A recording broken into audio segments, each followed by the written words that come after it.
1999년에 연구를 시작해 18년째 하늘을 나는 자동차에 매달리고 있는 팔 V사를 찾았다. So let me show you our demo room where we have the PAL V Liberty as a mock-up, where we have the PAL V1. 팔 V사는 내년 상용화를 목표로 이미 2년 전부터 예약 판매를 하고 있는데 가장 최근에 개발을 끝낸 것은 팔 V 리버티. 그리고 이것이 전 세계를 놀라게 했던 대표 모델이다. So this is our PAL V1. It's the vehicle we built in 2011 and we tested fully in 2012.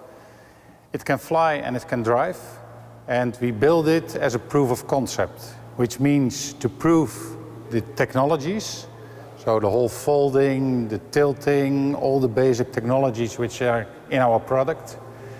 And secondly, this is built to prove that we can certify this in existing regulations. 팔 V1은 연료가 전혀 없을 경우 무게가 640kg, 크기는 경차와 비슷하다. 차체는 카본 섬유와 티타늄, 알루미늄으로 구성되어 있는데 앞바퀴가 하나, 뒷바퀴가 2개 달린 3륜 자동차다. 비행을 위한 장치, 날개는 회전익 방식을 채택했다.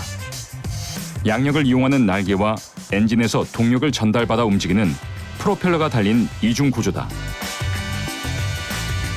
So in the air, we are a gyroplane, and a gyroplane is something different than a helicopter. A gyroplane has a rotor which is powered by the wind. So because the wind goes through, it starts to turn, and because it turns, it will get lift. The energy is put in by the propeller in the back. So there's a propeller pushing the vehicle, the rotor starts to turn, and that's a very safe and very easy way of flying. So to make a flying car accessible to many people, we decided to make it a gyroplane and not a helicopter. 겉모습은 헬리콥터를 닮아 있다. 그렇다면 내부 운전 장치는 어떻게 구성되어 있을까? 도로 주행과 비행이 모두 가능하도록 설계된 운전석에는 다양한 제어 장치들이 자리 잡고 있다. 그중 방향 전환을 위한 운전대가 가장 먼저 눈에 띈다. You also have, of course, a steering wheel to drive.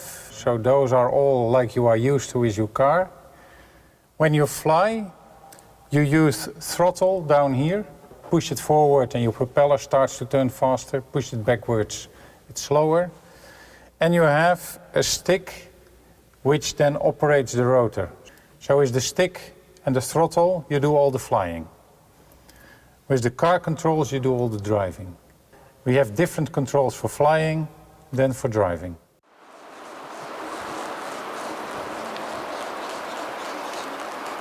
도로를 달리던 자동차가 하늘을 날게 되는 과정을 살펴보기로 했다. 팔 V1의 기본 연료는 가솔린, 최대 속도는 시속 160km. 일반 주행, 코너링 모두 일반 자동차와 동일하다. 도로를 달리다 비행을 하기 원한다면 우선 자동차를 세우고 날개를 펴야 한다. 날개는 수동으로 작동해야 하는 것도 있다. 이제부터는 비행을 위한 운전을 시작해야 한다. 로터를 충분히 가동시켜 바람의 힘을 이용할 준비를 마친 뒤 활주로를 이용해 날아오른다. 비행에 필요한 활주로 길이는 최대 180m.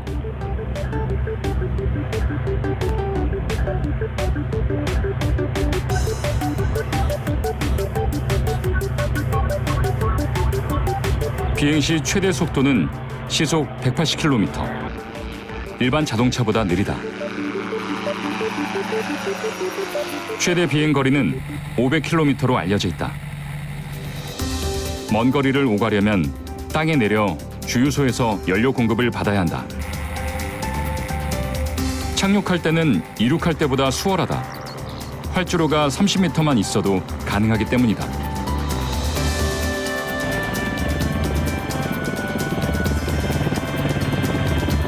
무사히 내려온 뒤엔 모든 엔진을 끄고 날개를 접고 도로 주행이 가능한 자동차로 돌아가면 된다. But what you really want is leave your door and end up at your destination. So an airplane flies from an airstrip to an airstrip, a helicopter from a helipad to a helipad, but never from door to door.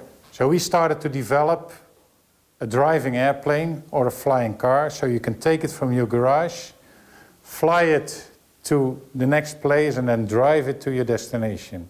And then you can combine the joy and the efficiency of flying into a real mobility solution. And that's not easy. 자동차는 주행에 적합하고 비행기는 안전하고 빠르게 하늘을 날도록 설계되어 있다. 팔부기사가 부딪힌 첫 번째 난관은 차체의 무게중심을 잡는 문제였다. 자동차의 무게중심은 차체 아래쪽으로 내려와야 안전한데 비행용 날개를 장착한 후 무게중심이 올라가게 됐다.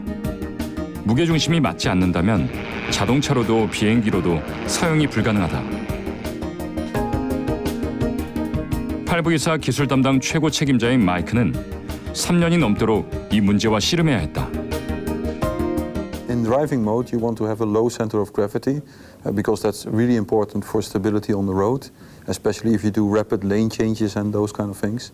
For flying, you want the center of gravity to be fairly high because you have a big propeller, and the big propeller should be pushing approximately at the level of the center of gravity.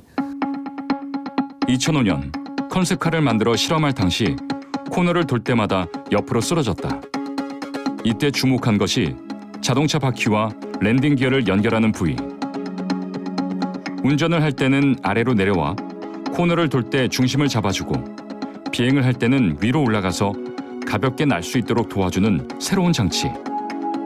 팔부이사는 결국 바퀴 부분에 부착할 가변형 카빈 시스템을 개발해냈다.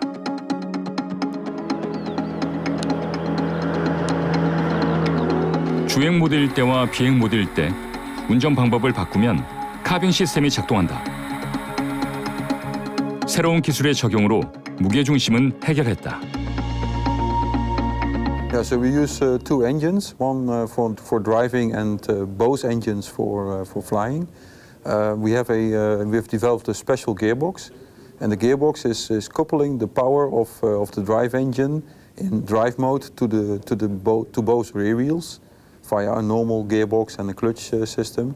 And in fly mode, both engines are coupled to the propeller, also via a dedicated gearbox. So there is like a switch in between to couple the power either to the propeller or to the wheels.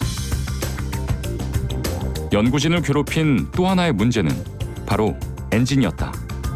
자동차 엔진과 비행기 엔진은 구조와 기능이 다른데 그렇다면 어떤 엔진을 써야 할까? 엔진의 동력을 추력으로 바꾸는 방식은 무엇일까? 결국 팔부이사는 두 개의 엔진을 그대로 사용하는 방식을 채택했다. 주행할 때는 기존 자동차처럼 하나의 엔진을 가동해 움직이고 비행 시에는 두 개의 엔진을 동시에 가동하는데 이때 엔진의 동력이 날개로 전달돼 프로펠러가 돌아가는 방식이다.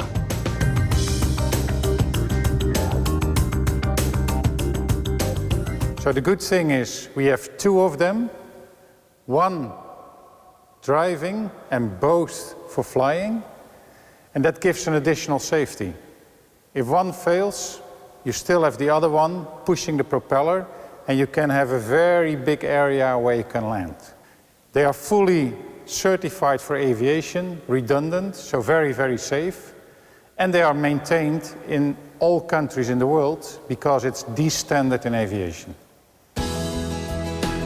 세계인들에게 그 모습을 공개하기까지 팔부이사는 1,500번이 넘는 검증 테스트를 통해 문제를 하나하나 극복해왔다. 그러나 지금까지의 노력은 연구개발 단계였다. 자유롭게 달리고 날기 위해선 아직 해결해야 될 과제가 남아있다.